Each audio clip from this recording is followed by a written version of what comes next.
அனைவருக்கும் வணக்கம். இன்னைக்கு சிக்கன் பிரியாணி எப்படி செய்கிறதுன்னு பார்க்கலாம். செட்டிநாடு முறையில்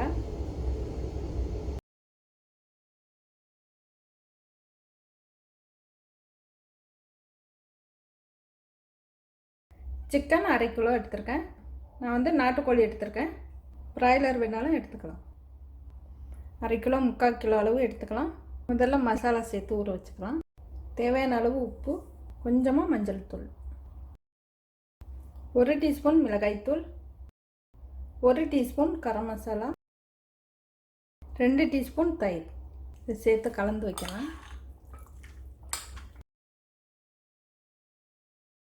முதல்ல சிக்கனை மசாலா சேர்த்து ஊற வச்சிடலாம். இதுக்கு நேரம்லாம் தேவையில்லை. இது அப்படியே ஊறட்டும். நம்ம அதுக்குள்ளே வெங்காயம் தக்காளியெல்லாம் நறுக்கி வதக்கிக்கலாம். 6 பல் பூண்டு, ஒரு பெரிய துண்டு இஞ்சி தனியாக அதை அரைச்சி எடுத்துக்கலாம். மசாலா அரைக்க 1/2 டீஸ்பூன் சீரகம், 1/4 டீஸ்பூன் சோம்பு, 1 டீஸ்பூன் மிளகு, ஒரு 5 ஏலக்காய், ஒரு 6 கிராம்பு, ஒரு 10 பாதாம் பருப்பு. பாதாம் பருப்பு இல்லைன்னா முந்திரி பருப்பு சேர்த்துக்கலாம். ஊற வச்சது இது, ஊற வைக்காமையே சேர்த்துக்கலாம். இந்த மசாலாவை மிக்சியில் சேர்த்து அரைச்சி எடுத்துக்கலாம். மசாலாவை வெங்காயம் தக்காளியிலையும் வதக்கிக்கலாம், இல்லைன்னா அந்த சிக்கனோட்ட சேர்த்தும் ஊற வச்சுக்கலாம். சிக்கனில் சேர்த்து ஊற வச்சுக்கிறேன். நல்லா சுவையாக இருக்கும். நேரம் கிடச்சதுன்னா அந்த மசாலாலாம் சேர்த்து சிக்கனில் ஊற வச்சுருங்க. நேரம் இல்லைன்னா வெங்காயம் தக்காளி வதக்கினதுக்கப்புறம் இதை சேர்த்து வதக்கிக்கலாம். பெரிய வெங்காயம் 2, தக்காளி 2, ஒரு 7 பச்சை மிளகாய் கீரி எடுத்துக்கணும். பாசுமதி அரிசி 3 டம்ளர் அளவு எடுத்திருக்கேன். அலசிட்டு தண்ணி சேர்த்து ஊற வச்சுருக்கேன். தண்ணி அளவெல்லாம் வேணாம், சும்மா ஊறட்டும். இந்த அரிசியை தனியாக தான் வேக வச்சு எடுத்துக்க போகிறோம். அதனால் சும்மா தண்ணி சேர்த்து ஊற வச்சுருக்கேன். புதினாவும் மல்லியும் ஒவ்வொரு கட்டு எடுத்துக்கலாம். நைஸாக நறுக்கி எடுத்துக்கணும். தாளிக்க பட்டை, இலை, வாசனை சாமான்லாம் எடுத்துக்கலாம். 4 ஏலக்காய், 4-5 கிராம்பு, ஒரு 1/4 டீஸ்பூன் அளவு சீரகம், சோம்பு, ஒரு 6-7 மிளகு எடுத்துக்கினா போதும். பிரியாணிக்கு தகுந்த மாதிரி பாத்திரம் எடுத்துக்கலாம். கொஞ்சம் அகலமான பாத்திரமாக எடுத்துக்கினா பிரியாணி நல்லா உதிரியாக வரும். கொஞ்சம் நல்லெண்ணெய் சேர்த்துக்கிறேன். நெய் கொஞ்சம், பாதி எண்ணெயும் நெய்யும் சேர்த்துருக்கேன். பட்டை சோம்பு சேர்த்துடலாம். பச்சை மிளகாய், வெங்காயம் சேர்த்து வதக்கலாம்.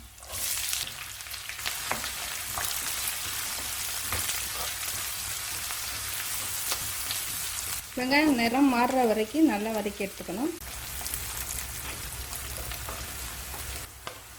வெங்காயம் நல்லா வதங்கியிருக்கு. இப்போ தக்காளி சேர்த்துடலாம்.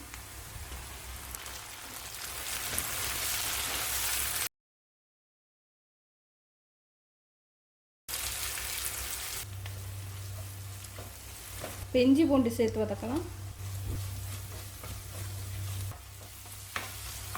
இஞ்சி பூண்டு சேர்த்து 1 நிமிஷம் வதக்கலாம், பச்சை வாசனை போக.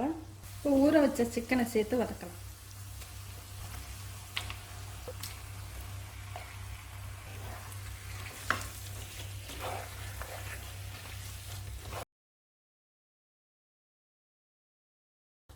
சிக்கனை வதக்கையில் சோறு வேக வச்சிடணும், சரியாக இருக்கும். இப்போ சாதம் வேக வைக்க தேவையான அளவு தண்ணி வச்சு காய வைக்கலாம். ஊற வச்ச தண்ணியை வடிகட்டிட்டு அரிசியை சேர்த்துடலாம். நல்லா கலந்து விடணும். அரை தரத்துக்கு மேலே வெந்ததும் வடித்து எடுத்துக்கணும். சாதம் வந்துடுச்சு. ஒரு அரை தரம் வெந்தால் போதும். இப்போ வடித்து எடுத்துக்கலாம். இந்த மாதிரி தனியாக வடித்து எடுத்துக்கணும்.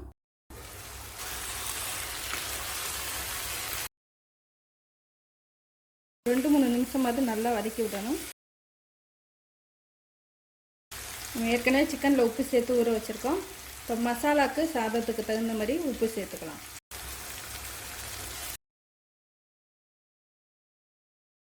நாட்டுக்கோழினா கொஞ்சம் வேக டைம் எடுக்கும். நாட்டுக்கோழி எடுத்திங்கன்னா ஒரு 3/4 டம்ளர் அளவாவது தண்ணி சேர்த்து வேக விடணும். இதுக்கு மேலே எல்லாம் சேர்க்க வேண்டாம், அப்போ தான் கறி வேகும். பிராய்லர் எடுத்திங்கன்னா ஒரு 1/4 டம்ளர் அளவு தண்ணி சேர்த்தா போதும். மிதமான தீயில வேக வைக்கணும். நாட்டுக்கோழி எடுத்திங்கன்னா குக்கரில் வதக்கிட்டு ஒரு 4-5 விசில் வச்சு வேக வச்சு எடுத்துக்கணும். குக்கரில் வேக வச்சிங்கன்னா சீக்கிரம் வெந்துடும்.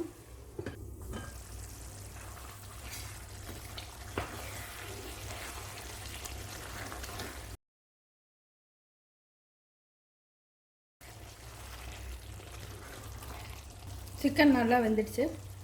புதினா மல்லி சேர்த்துக்கிறேன்.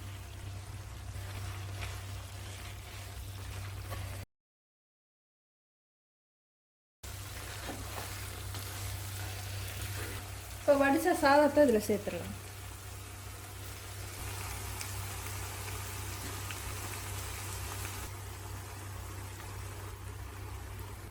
கொஞ்சமாக சாதம் தனியாக எடுத்துக்கிறேன். அடுப்பை மிதமான தீயில் வச்சிடலாம். இல்லைன்னா அடுப்பை ஆஃப் பண்ணிவிட்டு கலந்துக்கணும். மெலிசான கரண்டி எடுத்துக்கணும். மெதுவாக பிரட்டி விடலாம். சாதத்தை நல்லா கலந்து விடணும். மெதுவாக கலந்து விடணும். நல்லா கலந்து விட்டாச்சு. மேலாப்பில் இந்த வெள்ளை சாதத்தை சேர்த்துக்கிறேன். எல்லா சாதத்தையும் வேணையும் சேர்த்துக்கலாம். கொஞ்சம் நிறம் கலர் சேர்க்குறதா இருந்ததுன்னா இந்த மாதிரி வெள்ளை சாதம் எடுத்துக்கோங்க. கொஞ்சமாக கேசரி கலர்.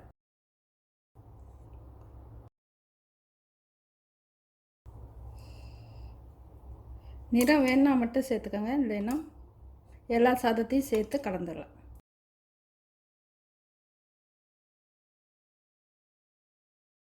கொஞ்சம் மஞ்சள் நிறம்.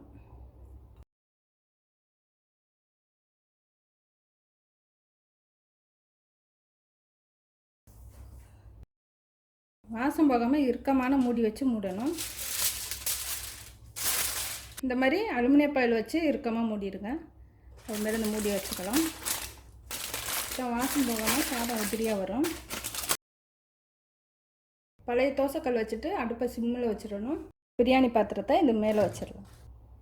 15லேருந்து 20 நிமிஷம் அப்படியே தம்மிலே இருக்கட்டும். ஒரு 20 நிமிஷம் தம்மில் வச்சு எடுத்துக்கலாம். இப்போ ரெடி ஆகிடுச்சு. அடுப்பு ஆஃப் பண்ணிடுறேன். அடியில் கொடுத்து கிளறி விடணும். சாதமும் நல்லா உதிரியாக இருக்கும். இப்போ பிரியாணி ரெடி ஆகிடுச்சு. பிரியாணி நல்லா சுவையாக இருக்கும்.